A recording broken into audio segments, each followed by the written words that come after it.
Hello everyone. Today we will discuss some topics of respiratory system.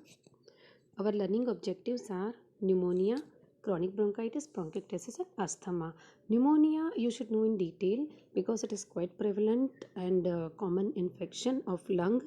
Chronic bronchitis, bronchiectasis, asthma, they all are obstructive disease that are known as obstructive disease of airways. And chronic bronchitis and emphysema is not included in your discussion, but chronic bronchitis and asthma, they both are basically grouped together like COPD, chronic obstructive pulmonary disease, because their clinical features and etiologies are same. Like etiology most common is cigarette smoking, and clinical feature, that is difficulty in breathing. Bronchiectasis and asthma, we will discuss asthma in detail, like etiology, clinical features, and pathological features. What is the pathogenesis, etc. Bronchiectasis, etiology, and clinical features and pathological features. So basically, what is pneumonia? Pneumonias are pulmonary infections. Like patient may present with any H bar. Here we have given male 23 years of age with history of fever. Fever is suggestive of infection, chest pain and cough. So pneumonia is basically defined as the acute inflammation of lung parenchyma, which is distal to terminal bronchioles. Terminal bronchioles, the portion which are infected includes respiratory bronchiole, alveolar duct, alveolar sac and alveoli. Infection of the alveoli, distal airways and interstitium too. Now, what could be the ways of seeding? Like, what are the pathways for transmission of infection to lung? So, first is direct from mediastinum or the surrounding spaces. Second is hematogenous seeding from extrapulmonary focus, like from GIT, from spleen. The hematogenous infectious foci, they come to lung and they cause pneumonia. Inhalation of causative microorganism up to the lower airways and aspiration of oropharyngeal content. Basically, aspiration of oropharyngeal contents are due to sometimes suppressed reflexes, and some predisposing factors are there like altered consciousness, depressed cough or glottic reflexes. Basically, cough and glottic reflexes are the protective reflexes which will throw out the causative organism or agent. Impaired mucociliary transport, alveolar macrophages functions may be impaired. Otherwise, the alveolar macrophages, they basically eat up the irritant or infective agent. Sometimes endotracheal obstruction or in immunocompromised states, like if patients are uh, bedridden for a long time, HIV positive patient whose food intake is less, immunity is less, all are included. Now, causative organism, they are mainly bacterial, second are viral. First we will discuss bacterial. In bacterial pneumonia, there are two gross patterns like lobular and lobar. Lobar pneumonia, basically acute inflammation of a part of a lobe, either one or both. There are basically fibrinosuppurative consolidation of a large portion of lobe or entire lobe. While bronchopneumonia, they are acute bacterial infection of terminal bronchioles which are extending to adjoining alveoli, and here we can see patchy consolidation of lung. This lobar lobular pneumonia has same difference on gross examination as well as the chest x-ray when we take chest x-ray to see the condition of lung. This picture that shows trachea, main bronchus, bronchi, terminal bronchioles, and then respiratory bronchioles, alveoli, etc. This portion, this is lobar pneumonia where the lower lobe is involved, and here sometimes if we see patchy involvement, those are in bronchopneumonia, like all this small bronchioles are involved here. Now see the gross picture. On the right side you can see the complete involvement, that is lobar pneumonia, and if there is patchy because of involvement of multiple bronchioles, distal to terminal bronchioles, they are the bronchopneumonia. So lobar pneumonia etiology mainly pneumococci which are community acquired, and Other are Klebsiella, Strepto, Staphylo, some gram-negative Pseudomonas, but of course they are rare. What is the morphology? So basically widespread fibrinosuppurative consolidation of large areas or the whole lobe, that is lobar pneumonia. And the basic pattern of inflammation, like first there is serous exudation followed by fibrinous, they all together form exudation and finally organization. We'll discuss the stages of pneumonia also. There are 4 stages. First is congestion, second is red hepatization, third gray hepatization, and last is consolidation or resolution. So in congestion, basically within first 24 hours there is a vascular enlargement, increased permeability, collection of fluid, and grossly what we see the heavy because of the excessive fluid accumulation. The lobes are heavy, lung has become large, some in moist, cut sections, no nothing extra can be seen on cut section except the fluid. And in microscopy we can see vascular engorgement and intraalveolar fluids with few of neutrophils and presence of bacteria.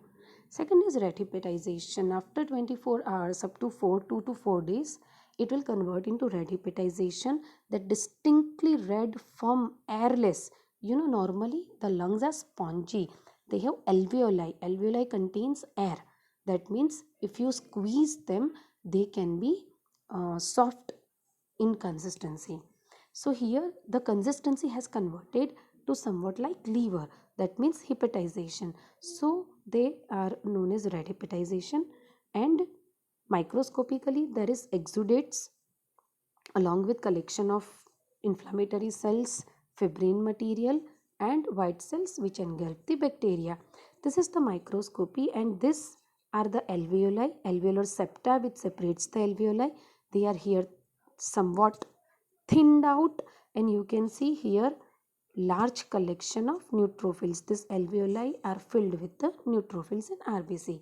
Now third stage is gray hepatization, that is grayish brown dry surface, form area of consolidation, again consistency is like liver.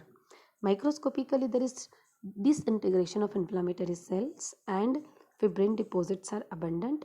Sometimes bacteria have disappeared. Here you can see the well wide septas and collection of cell along with some material. Resolution, last stage where they undergo resolution. Exudate within the alveolar spaces, they undergo enzymatic digestion to produce granular fluid debris, and they are basically reabsorbed and ingested by macrophages, and fibroblasts grow into it. Macrophages are now the dominant cells. Inflammatory debris have cleared.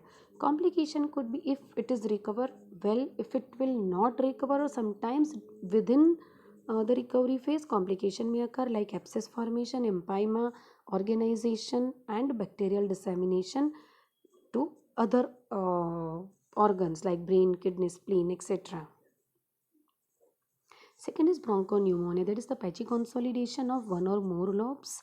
It could be multilobular, frequently bilateral and basal, usually 3 to 4 centimeter in diameter, and elevated, slightly elevated to the surface, granular red yellow colored lesions can be seen. Microscopically suppurative inflammatory cells, neutrophil, which are filled in alveolar spaces, bronchi, bronchioles, and adjacent spaces. So this is the picture of suppurative bronchopneumonia, where we can see the white colored, this area is a more of normal consistency of lung, and you can see this much area which has been involved by the bronchopneumonia. Lobar and bronchopneumonia, the certain differences are there, and these are the stages like the first red hepatization, gray hepatization, and here it is in a resolution. Now one stage advance, like 23-year-old male having history of the fever, chest pain, cough, with sputum examination is negative and blood culture is negative. Then what it could be? Again it's a pneumonia, but it's a viral or mycoplasma pneumonia, because they don't produce the typical picture of bacterial. Here in acute febrile respiratory disease with patchy inflammatory changes in lung, which confined to alveolar septa and pulmonary interstitium. Morphology, here they have again more or less same involvement, but yes, in histology, prominent interstitial nature of inflammatory reaction is seen. Again, clinical features, they are the severe common cold, fever, headache, chest pain, and some viral associated viral fever symptoms like muscle ache, pain in leg, etc. Then the other types will just review the quickly, just I'll narrate the names only. Pneumocystic carni, pneumocystitis pneumonia, Legionella pneumonia, aspiration pneumonia. Here, what do you mean by aspiration pneumonia? Like unconscious patient or the bedridden patients who have compromised immune response as well as a compromised reflexes. They don't have good reflexes, so aspiration of gastric content could be there, and that cause the pneumonia, or often they lead abscesses. Then lipid pneumonia. Now, another case, like 70-year-old male admitted for heart attack and kept in MICU for 5 days with a history of fever, chest pain and cough. That means after admission to the hospital, patient has acquired pneumonia. Those are known as acquired in hospitals, like hospital acquired pneumonias. And causative organism, multiple. The causative instruments may be there. The procedure which has been performed in ICUs, like catheter, ventilators, they could be the source of infection. And staph or MRSA, methicillin resistant, Staph aureus, those are the causative agent. So chest X-ray, this is the first, after the hematological investigation, the first imaging study is very important to confirm the diagnosis of pneumonia, as well as the pattern of pneumonia, like it is a lobar or lobular, and accordingly one can judge the causative organism and the treatment. We can go for sputum culture also, blood culture, antigen testing, and some other ancillary techniques too. Take home message, it's the most common cause community acquired pneumonia. That is the two pattern of community acquired lobar lobular. Bacterial pneumonia, they have predominantly intraalveolar neutrophilic, and atypical they have interstitial lymphocytic inflammation. Now we discuss the broad category, that is COPD, chronic obstructive pulmonary disease or airway disease. Basically this chronic obstructive pulmonary disease, this four: emphysema, chronic bronchitis, asthma and bronchiectasis. Basically what we have discussed, emphysema and chronic bronchitis, they are grouped together, coexisted in the same group because their symptoms and etiology, that the cigarette smoking, they they share the same features. So chronic bronchitis, the common age group is 5th to 7 decade, cigarette smokers and urban dwellers. Persistent cough for 3 months for 2 consecutive years, that are the diagnostic criteria for chronic bronchitis. In absence of other identifiable cause, the diagnosis of chronic bronchitis is made on clinical grounds. The most important three feature: one is excessive mucus secretion, inflammation and infection. Morphology: hyperemia, swelling and edema of mucous membrane, enlargement of mucus secreting gland in submucosal layer, inflammation, fibrosis, narrowing of bronchioles and coexisting emphysema. This narrowing of or bronchioles, that will lead to difficulty in breathing. So clinical feature is excessive production of sputum, and second COPD with hypercapnia, hypoxia, cyanosis and cardiac failure in later stages. So here you can see the normal airway, the cut section, but here you can see the obstructed airway because of the inflammation. The wall has been thickened, excessive production of mucus glands has increased, and of course the airways which are filled with mucus, they do the blockage of airway. Second is asthma. Now you have heard the terminology asthma, that is the bronchial asthma, which is quite prevalent in the community, especially in the younger population, children and younger population. So what is asthma? Basically asthma is a chronic means they go for a long time, relapsing, that means it has repeated attack, and it's inflammatory disorder. Why inflammation has occurred? Because of the antigen or stimuli, they activate the inflammatory cells and do inflammatory reaction.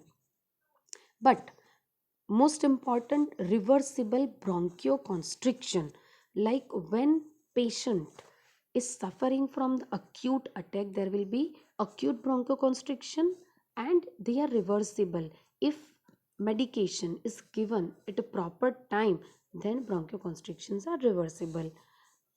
So basically a hyperreactive airways which lead to reversible bronchoconstriction, increase responsiveness to bronchial tree to various stimuli, that is known as bronchial asthma. Many cellular elements, they play important role, most important mast cell and eosinophils.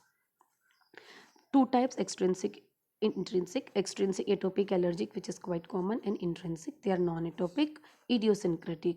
The difference is on your screen, like type 1 reaction, family history present early in life, while here diverse mechanism are there, no family history, develop later in life. Extrinsic, here IgE will be increased, which is acute phase reactant, and exaggerated bronchoconstriction, it has two components. One is chronic inflammation of airway, and second hyperresponsiveness of bronchi. So mainly two phase, the acute phase, which is within 30 to 60 minutes of inhalation of antigen, mast cell on surface are activated and they release the mediators. Now this mediators, they cause bronchospasm, increase the vascular permeability and excessive mucus production. So acute phase reactant, basically what they do, they will increase the thickness because of edema of mucous membrane, again bronchospasm and mucus plug, which causes blockage of airway.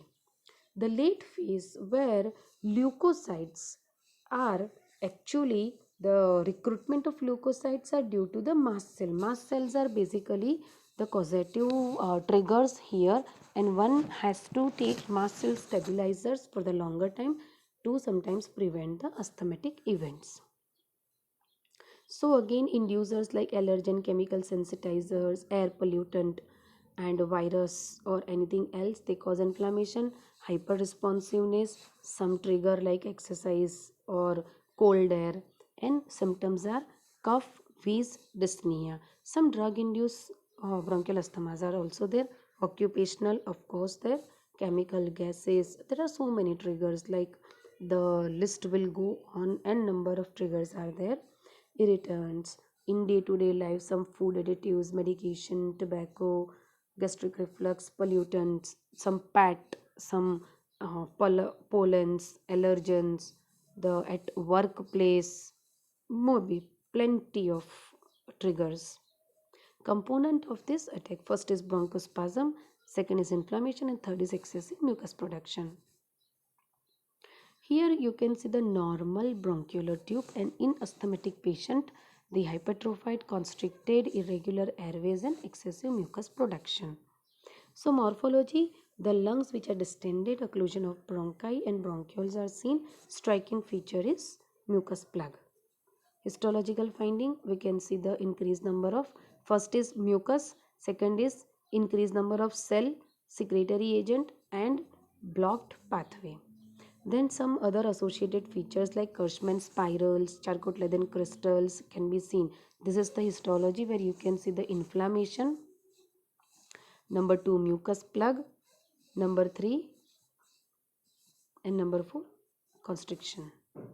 Now bronchiectasis. This is basically a permanent dilatation of the bronchi bronchiole caused by destruction of muscle and supporting tissue, resulting in obstruction of airway because of chronic necrotizing inflammation. So bronchiectasis is actually irregular dilatation and distortion of bronchi which is caused by inflammatory destruction of wall, chronic inflammation and infection that leads to bronchiectasis. Microscopically, acute and chronic inflammatory cells can be seen. Desquamation of epithelium, that means destroyed epithelium and extensive areas of ulceration or necrosis. Causes are infection, obstruction, sometimes congenital.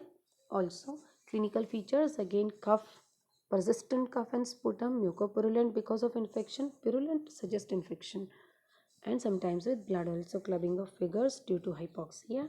Complication again abscess, and rare complication brain abscess.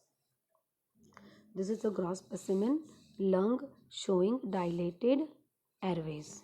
Thank you for your patient listening, and in next discussion we'll discuss about occupational exposure of lungs and carcinoma. Thank you.